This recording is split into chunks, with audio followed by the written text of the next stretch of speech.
अस्सलाम वालेकुम रहमतुल्लाहि व बरकातुहू। नाज़रीन, आज की वीडियो आप लोगों के लिए स्पेशल है। ये वीडियो आपने ज़रूर देखनी है। इस वीडियो में आपको मैं बताने वाला हूँ G1 के बारे में। G1 के बारे में ये बताऊँगा कि G1 के फार्मर के साथ क्या क्या हुआ है और आपके साथ भी हो सकता है। तो G1 का अगर आप सीड लेना चाहते हैं तो आप हमारे नंबर पे भी कॉल कर सकते हैं। अगर आपके पास कोई आपके नज़दीक कोई G1 का फार्मर है तो आप हमें बता सकते हैं। आप उससे सीड लेने से पहले हमसे लाजमी रब्ता कीजिएगा। इस टाइम मैं आपको बताता हूँ कि G1 के दो मसले जो हैं पेश आए हैं फार्मर के साथ। एक मसला जो कि पूरे पाकिस्तान में मुख्तलिफ़ जगह पे एक नहीं दो नहीं कोई 10 फार्मर के साथ जो मसला पेश आया है, क्योंकि आपको पता है ये करोड़ों की फसल है। अगर इस लाखों लगाकर करोड़ों कमा रहे हैं लोग, तो कुछ लोग ऐसे भी हैं जो कि आपके अड़ोस पड़ोस में हो सकते हैं या फिर आपके कुछ ऐसे लोग भी हो सकते हैं जो हसद करते हैं। आप उनको आप पसंद नहीं है कि आप तरक्की करें। तो इसी तरह पाकिस्तान के मुख्तलिफ़ शहरों में बहुत बड़े बड़े गरीबों के साथ ऐसा हुआ है जिन्होंने G1 लगाया था, और G1 लगाने के लिए उनके पास पैसे तो नहीं थे, लेकिन उन्होंने भेड़ बकरियां, उनके पास अगर जानवर थे वो सेल कर दिए, अगर कोई सामान था वो सेल कर दिया, अगर कोई जमा पूंजी थी वो सेल करके, तो उन्होंने भी ये रिस्क लिया था कि हम भी करोड़ों कमा लें। तो बस यहाँ पे मिस्टेक एक होती है G1 के फार्मर। अगर कोई ऐसा फार्मर होता है जो तकड़ा फार्मर होता है, जिसका हाथ दूर तक होते हैं, तो उसका नुकसान कोई नहीं करता। और अगर कोई गरीब फार्मर होता है जिसके पास वसाइल इतने नहीं होते कि वो थाने कचहरियों में जाकर दरख्वास्तें पर्चे दे, तो उसके साथ ऐसा ही होता है। तो ऐसे हुआ है जी, बहुत सारी जगहों पे सवाबी में हुआ है, पेशावर में हुआ है, सरगोदा के इलाके में हुआ है। कुछ किसानों के साथ ऐसा हुआ है कि रात को कुछ लोग आए हैं जिनकी फसल माशाल्लाह बड़ी खूबसूरत थी, बहुत ज़बरदस्त फसल थी, लेकिन लोगों ने आके कुछ लोगों ने उनकी फसल काट दी सारी, और कुछ लोगों की फसल के ऊपर जहरीले स्प्रे कर दिए, जिसकी वजह से उनकी फसलें तबाह बर्बाद हो गई और बेचारे अब बड़े परेशान हैं, क्या बनेगा उनको। लेकिन देखें, ये अगर आप 45 लाख 40 लाख 35 लाख का सीड लेके लगाते हैं तो कम अज़ कम आपको ये थोड़ा सा जो है इस पर केयर करनी चाहिए। आप वहाँ जहाँ पे 40 35 40 50 लाख लगा रहे हैं, वहाँ पे 25-30 हज़ार के 40 हज़ार के अच्छे कैमरास वगैरह फ़िट करें और बेल्स वगैरह लगा लें, ताकि आपको पता चले कि आपके खेत में कोई ऐसी अगर वारदात होती है। क्योंकि देखें ना, इतने पैसे तो आपने लगा लिए हैं, तो थोड़ी सी ये आपने लाजमी काम करना है, कैमरास वगैरह ज़रूर लगाने हैं। और उससे ये होगा कि आपको कम अज़ कम कैमरास के साथ आपको पता है कि आजकल बेल लगी हुई हैं कि अगर आप सो रहे हैं तो अगर आपके खेत में कोई हरकत होती है तो उससे आपकी जो बेल है वो बजती है। तो इसके बाद एक दूसरा फ्रॉड जो लोगों के साथ हुआ है वो भी मैं आपको बता दूं। आपने G1 लेना है तो पहले ये देख लें कि जिस फार्मर से आप ले रहे हैं G1 के फार्मर, क्या वो यहीं का रहायशी है और वो एक किसी गांव में वो पक्का उनकी जो बाप दादा हैं वो उसी जगह पे उन्होंने ज़िंदगी गुजारी है।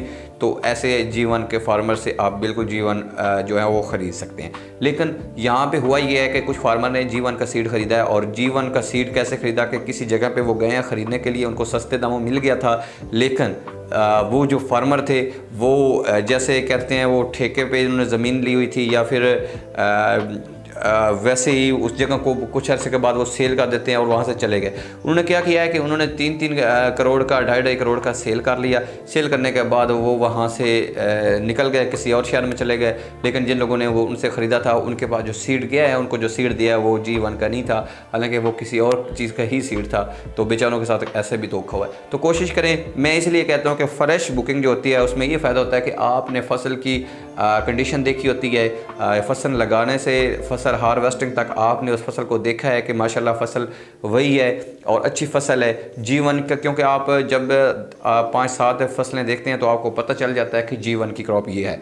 तो ये चीज़ आपने ज़रूर ये काम ज़रूर करना है कि उस फसल को, जिस फसल को आप देख चुके हैं, जिस फसल में आप जाते रहे हैं, तो ऐसे फार्मर भी होंगे जो कि वहीं के रहायशी होंगे।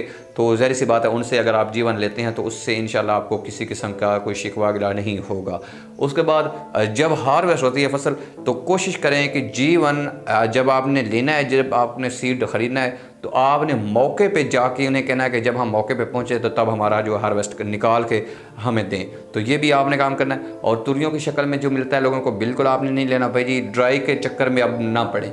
मैं यही कहूँगा कि ड्राई वाला सीन ख़त्म कर दें, आप फ्रेश की जो है वही बुकिंग करवाएं और यही फ़ायदा हो। और आने वाले वक्त में हो सकता है कि जो फ्रेश की बुकिंग है वो महंगी हो और ड्राई की जो सीड है वो सस्ता हो, ये भी हो सकता है।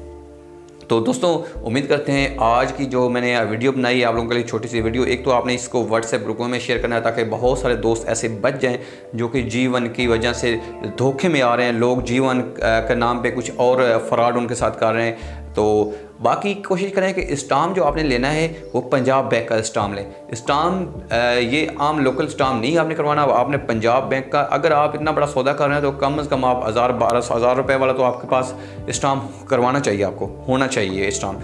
तो ये भी क्योंकि एक सौदा आपका है और उसमें वो शर्तें तमाम लिखवा लें। G1 की शर्तें ये है कि एक कोशिश करें कि जब भी आप G1 जिससे ख़रीदें उसको कहें कि जो आपके पास इस जगह पे लगा हुआ है, इस एकड़ में लगा हुआ है, उसका एकड़ में फ़ोटो वगैरह बना लें, वीडियो भी बना लें साथ में। और उसी एकड़ में जिस साइड से आपने अगर कोई डिसाइड कर लिया कि इस साइड से आपने ख़रीदना है तो उसी साइड से ही आपने लेना। ये ना हो कि आपको वो कहे कि जी मेरे पास एक स्टाम्प हुआ है, मैंने किसी जगह से ख़रीदा हुआ है, आपको वही देता हूँ। नहीं भाई, आपने क्या करना है कि आपने उसी जगह पे जाके उसी जगह से हार्वेस्ट करो, ले उसी जगह से निकला हुआ G1 आपने ले लेना है, ठीक है।